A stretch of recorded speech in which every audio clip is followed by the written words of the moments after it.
Now we go to the other book, Zero Limits by Dr. Joe Vitale and Dr. Hewlett. और हम experiences के आखिरी पड़ाव पे हैं इस वाले चैप्टर के. इसके बाद बहुत सुंदर सुंदर चैप्टर्स आएंगे. एज आई टोल्ड यू, इससे अगला वाला जो चैप्टर है उसका नाम है how to create results quickly, how to manifest faster, how to create faster result. उसके पहले ही सुंदर सा एक्सपीरियंस पढ़ रहे हैं और हमारी बहुत ब्यूटीफुल सी वर्षा पाटिल पढ़ेंगे हमारे लिए. Thank you, ma'am. Good morning, ma'am. Good good morning, morning. everyone. Padu, ma'am. हाँ बिल्कुल, शुरू हो जाओ. An Irishman finds aloha. 10 years ago, I began the study of myself through the use of Ho'oponopono. I came into the understanding of this Hawaiian problem-solving process after years of study in Asian systems of healing, martial arts, and energy work. I had been through what could be called the ringer in terms of my search for what could be understood as enlightenment. And being Irish, I am always looking for the proof of the pudding, meaning seeing results versus smoke screens of words. Being raised in South Boston, Massachusetts, a tough as nails Irish working class neighborhood, Massachusetts. Massachusetts. Massachusetts, a tough as nails Irish working class neighborhood where the sounds of gunfire and police sirens were like inner city bird calls. Chances of discovering metaphysical understandings of the universe didn't often come up. So, upon finding an opportunity to attend a free lecture, I jumped at the chance to check out this Hawaiian understanding of life. What I found was very different. Many systems utilize and move energy like moving pieces on a chessboard. Ho'oponopono, however, awakened me to how to erase the negative elements that manifest as problematic situations inside myself, thus removing the chess pieces altogether. I was intrigued to say the least. Many of the concepts at the time flew over my head as all of the ideas were new to me. But at the end of the lecture, I figured I would give the two free tools that were given out as a gift a chance and began to use them as much as I could during the day and throughout my message practice to see if the proof of the pudding was in the eating. In the past, I practiced Tui Na, a form of Chinese medical massage, and over time, my viewpoint began to shift in terms of my understanding of treatments. Before doing the tools, I had a set understanding of what was wrong within a person based on the Asian traditions of energy and meridians. But as I used the tools, I noticed that my understanding of the how or why changed and that it did not correspond with my prior training, as I would be treating areas that had no correlation to the reported issues of the clients coming in. As I did so, the clients would report almost instant results for varied issues. Needless to say, I began to wrestle which with my understandings and started to see a bigger picture of this Hawaiian art from begin to unfold. The next spring, I attended a full training and began to truly apply the methods and practices. सो ये basically उस person का introduction है जो उसको शुरू से अंदर अपने अंदर स्पिरिचुअलिटी का कीड़ा था. उसको ये था कि मुझे ये समझना ही. अब ये आयरलैंड को बिलोंग करता था बट मैसाचुसेट्स में रहता था, अमेरिका में रहता था. तो वहां पे जिस कॉलोनी में ये लोग रहते थे वहां पे सारे आयरिश ही रहते थे, मतलब इन्हीं की कंट्री के लोग रहते थे. और वहां पे पुलिस के सायरन बजना, कोई किसी को गन से शूट कर रहा है, ये सब बड़ा कॉमन था. तो इनको उस माहौल में रह के ये था कि क्या चीज ऐसी होती है जो लोगों को इवोक करती है इस तरह का बिहेवियर करने के लिए, कि कोई किसी को, इंसान इंसान को मार रहा है, कभी कुछ हो रहा है, कभी कोई किसी से झगड़ा कर रहा है, कभी कोई चोरी कर रहा है, बार बार पुलिस आती जा रही है। तो इनको ये मालूम करना था। तो इन्होंने फिर कोई कोर्स अटेंड किया चाइनीज मसाजेस का, टाओनिया जो भी उसका नाम है ना, वो वाला चाइनीज मसाजेस का कोर्स अटेंड किया, जहाँ पे उनको समझना था। अब अगेन इनके अंदर वो स्पिरिचुअलिटी का कीड़ा था और उनको लग रहा था कि मुझे इस बात को बहुत अच्छे से समझना है कि कुछ ना कुछ तो है अंदर इनके, इन लोगों के अंदर, जिसके कारण लोगों का बिहेवियर ऐसा होता है, जिसके कारण हम सबकी किस्मत अलग अलग होती है। तो उनको ये चीज ढूंढना था। तो उन्होंने जो मेरिडियंस होते हैं, मेरिडियंस का मतलब होता है कि ये नाड़ी बोलते हैं ना हम, नाड़ी शोधन। तो चाइनीज तरीके से मेरिडियंस को क्लीन करना शुरू किया और उन्होंने चाइनीज मसाजेस सीखी। फिर उसको उन्होंने अप्लाई करना लोगों पे शुरू किया, बट एक्चुअली जो लोग बता रहे थे वो मेरिडियन से कोरिलेट ही नहीं कर रही थी उनकी। मतलब जो लोगों ने जैसे आके बताया कि हमारी लाइफ में ये इशू चल रहा है, हमारे पास पैसों की दिक्कत है, या हमारा बेटा बहुत ड्रग्स व्रग्स में चला गया है, जैसे ये बताया। अब वो मेरिडियन में वो कैसे उसको क्लीन करें, उनको समझ ही नहीं आ रहा था कि मेरिडियन में तो इसका इलाज ही नहीं है कि उनका बेटा ड्रग्स कर रहा है, तो मैं इसका इलाज कैसे करूं। तो वो बहुत कंफ्यूज होते थे कि मैं लोगों की उस तरह से मदद, जो मतलब जो चीज उनके अंदर थी ना, कि जो एक्चुअली उनको करना था, कि लोगों को बताना और उनको स्पिरिचुअलिटी की तरफ कनेक्ट करना, वो उसमें सफल नहीं हो रहे थे, बार बार बार बार ऐसे। तो वो बोल रहे थे कि मैं कर रहा था अपना बेस्ट, और मुझे वहां से टूल्स भी मिले थे अपने चाइनीज मसाज जहां से भी उन्होंने सीखी थी, जो भी उनका ट्रेनिंग सेंटर था। लेकिन कह रहे थे कि वो उस हिसाब से जो मुझे चाहिए था वो मुझे नहीं मिला, है ना। मैं नहीं उन लोगों की हेल्प कर पा रहा था कि कोई ठीक है पैसे नहीं है, ये दिक्कत आ रही है, तो बोल रहे थे कि वो मसाज से मैं कैसे उसको क्लीन करूं। तो वो कहते कि ये इसीलिए मुझे ऐसा लग रहा था कि मेरी ट्रेनिंग अधूरी है, और जो मेरे अंदर एक थर्स्ट था, एक प्यास थी कि मुझे ऐसा, लाइक ऐसा कुछ काम करना है जिसमें मैं अब समझ पाऊं कि क्यों हर इंसान की प्रकृति, प्रवृत्ति और संस्कार अलग अलग होते हैं। तो ये उस खोज में थे, और ये उनकी जर्नी थी। आगे बढ़ते हैं इनके बारे में।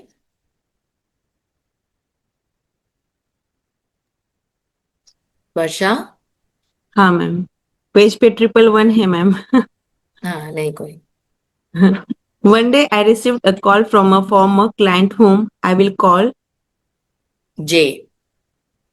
I will call Jay, a practicing psychologist. She asked me to see a patient of hers whom she was very concerned about. I will call her F, who had a clinical diagnosis of bipolar disorder, attempted suicide numerous times, and was committed on a few occasions for her own safety. I said to Jay, "What did I ever do to you?" She laughed and said, "I know you can help her. You have to. If you don't, if you don't, she won't make it." So I agreed. At the end of the call, Jay also said that F was once attacked by a massage therapist. I asked myself, what am I going to do to help this woman? When I went home that evening, I sat for a while and wondered what could I do? How could I effect change on this level? After some introspection, Ho'oponopono, Ho'oponopono kept playing in my mind like a broken record. So I began to use the tools as I never had before. I put marathon efforts into each session, before, during, and well after, never telling F anything about my secret. During our meetings, the treatment room was full of humor and the air had a sense of thick peace to it as a clean. To make a long story short, F had a complete turnaround and is now a productive woman able to handle life as it comes. She is walking proof that if we take 100% responsibility, situations can indeed shift. My massage practice also has shifted and has moved ahead, and I rarely touch anyone anymore. Currently, I find myself driving through life, hitting speed bumps now and then, amazed at where the cleaning will bring me next. Has it been simple? No, but I truly value all the situations that have come up and made me realize who I am. या so will just understand this.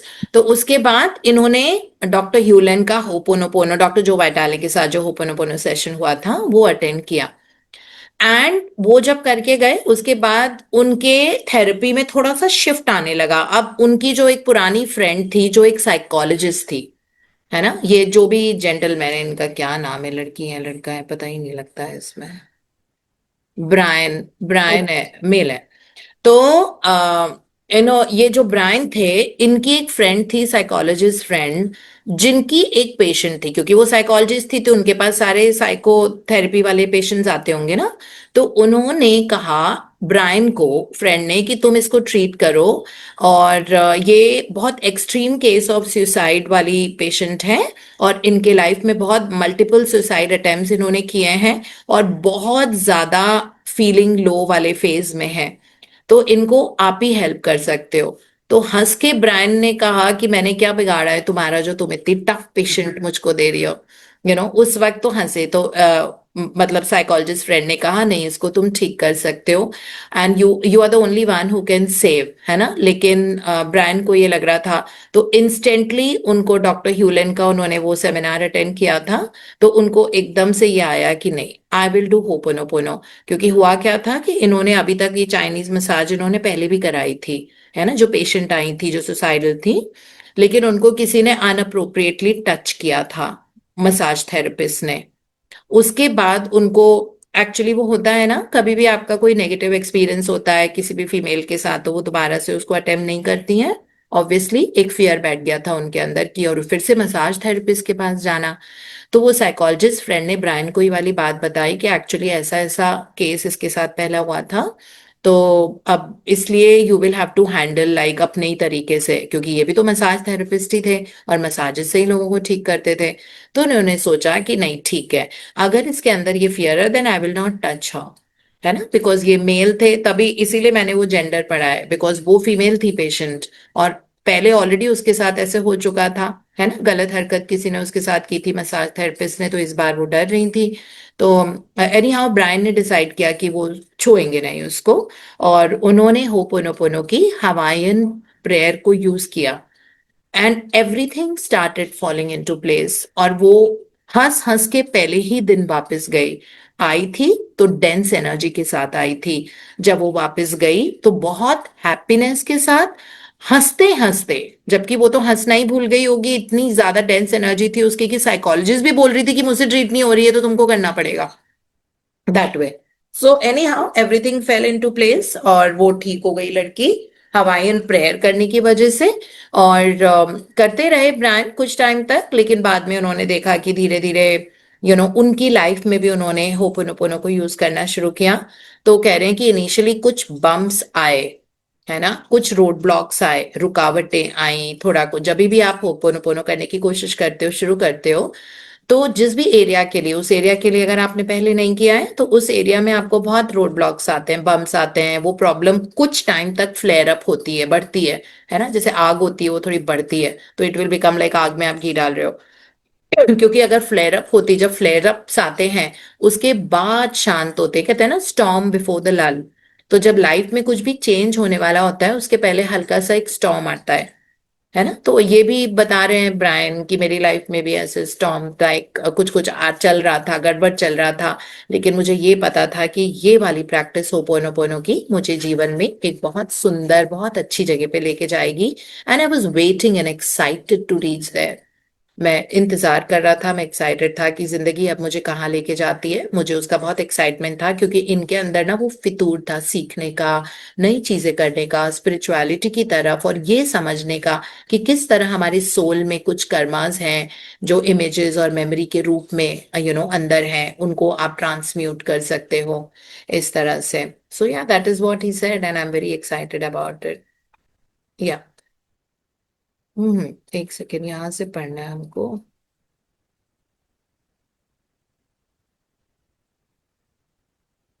यहाँ से पढ़ो आप, वर्षा, unmute करके। There will always be stuff coming up in one form or another, be it family issues, stress, opinions, or war. And in the beginning, it was hard to accept that fact.